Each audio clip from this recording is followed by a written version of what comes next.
Good morning everyone. सो आज की video में हम बात करेंगे पार्लियामेंट्री बिल्स के बारे में।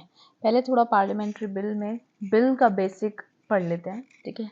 इसके बाद हम आगे इसको डिफाइन करेंगे कौन सा राज्यसभा में पास होता है, लोकसभा में नहीं पास होता या क्या उसका जो भी डिस्प्यूट रहता है, ठीक है। तो पहले बेसिक से स्टार्ट करते हैं। This is a polity series which is important for all your state and competitive exams including UPSC, SSC, state PCS and other exams as well.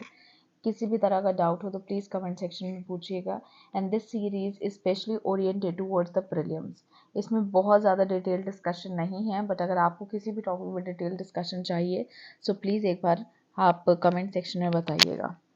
सबसे पहले हम बात करते हैं state legislative procedure in the parliament. अब ये जो भी बिल होता है ये प्रपोज किए जाते हैं लेजिस्लेचर में। दो तरीके के बिल होते हैं, एक आता है हमारा पब्लिक बिल, दूसरा आता है हमारा प्राइवेट बिल। अब पब्लिक बिल की अगर हम बात करेंगे तो नॉर्मली इसे मिनिस्टर क्या नाम है प्रपोज करते हैं, और ये गवर्नमेंट की पॉलिसीज को रिफ्लेक्ट करता है। इनके चांसेस भी अप्रूवल के थोड़े ज़्यादा होते हैं बिकॉज गवर्नमेंट की साइड से आ रहा है। 7 डेज का प्रायर नोटिस पीरियड इसमें देना पड़ता है, और it affects the parliamentary confidence. इसके बाद जो भी बिल आप प्रपोज करते हैं मतलब मिनिस्टर, वो इन डेप्थ उसका कंसल्टेशन होता है इसके अकॉर्डिंग, और फिर हमारा बिल को ड्राफ्ट किया जाता है। देन प्रेसिडेंट की अप्रूवल के बाद वो हमारा एक्ट बन जाता है। अब अगर इसी में प्राइवेट बिल की बात करेंगे, सबसे पहले ये कोई भी प्राइवेट मेंबर इंट्रोड्यूस कर सकता है, चाहे वो मिनिस्टर हो या ना हो। इसमें नॉर्मली क्या होता है कि मान लीजिए किसी भी तरह का ऑपोजिशन पार्टी जो भी होती है, तो पब्लिक मैटर पे अगर उन्हें लगता है कि हाँ दिस इज़ इम्पॉर्टेंट, तो इसके ऊपर कोई भी मेंबर अपना बिल या अपना सजेशन प्रोवाइड करता है। इसके अप्रूव होने के चांसेस कंपैरेटिवली थोड़ा कम हैं, और 1 मंथ का प्रायर नोटिस पीरियड भी देना पड़ता है। It does not affect the parliamentary confidence.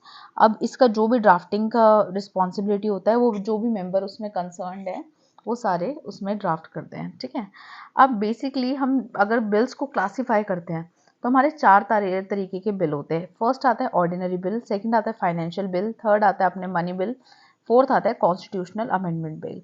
Normally क्या होता है मनी बिल और फाइनेंशियल बिल, इस नाम से आपको पता लग रहा है समथिंग रिलेटेड टू मनी, ठीक है। फाइनेंशियल बिल को इंट्रोड्यूस सिर्फ और सिर्फ लोकसभा में किया जाता है, ठीक है।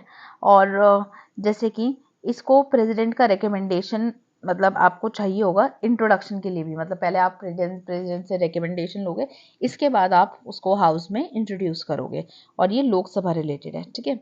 अब मनी बिल जो है ये भी फाइनेंशियल मैटर पे होता है, जैसे कि टैक्सेशन, पब्लिक एक्सपेंडिचर।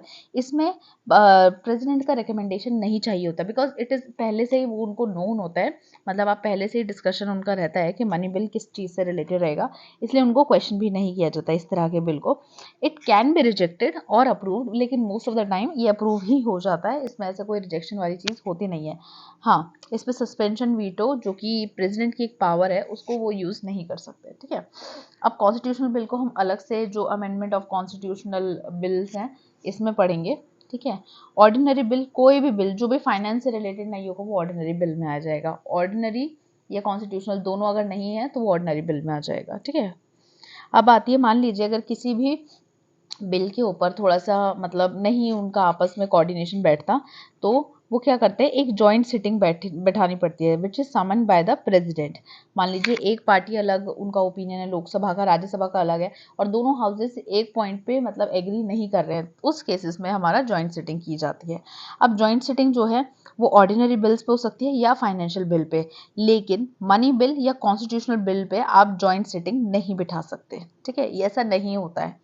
अब पार्लियामेंट के अंदर नॉर्मली क्या होता है, एक पहले तो देख लेते हैं कि मान लीजिए कोई भी जॉइंट सिटिंग हो रही है तो सबसे पहला हेड आएगा हमारा स्पीकर।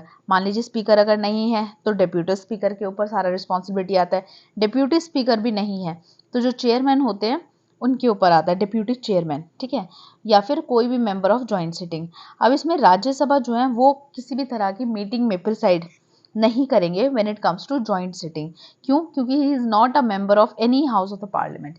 आपको पता होगा कि राज्यसभा के जो चेयरमैन होते हैं, सॉरी, वो वाइस प्रेसिडेंट भी होते हैं, ठीक है ना। तो इस तरीके से वो मतलब राज्यसभा का जो चेयरमैन है ही और she does not preside over a joint sitting. अब इसके अंदर मिनिमम एक जैसे नंबर ऑफ पीपल चाहिए होते हैं किसी भी जॉइंट सिटिंग को स्टार्ट करने के लिए, जैसे हम कोरम बोलते हैं, तो ये 1/10 मेंबर हमारा चाहिए जो भी वहाँ पे प्रेजेंट एंड वोटिंग रहेगा, और सिंपल मेजोरिटी के साथ, ठीक है। अब ये चीज़ जो है ये कॉन्स्टिट्यूशन में मेंशन नहीं है, लेकिन rules of procedure of Lok Sabha की एक रूल बुक है, उसमें ये सारी चीज़ें मेंशन है, ठीक है।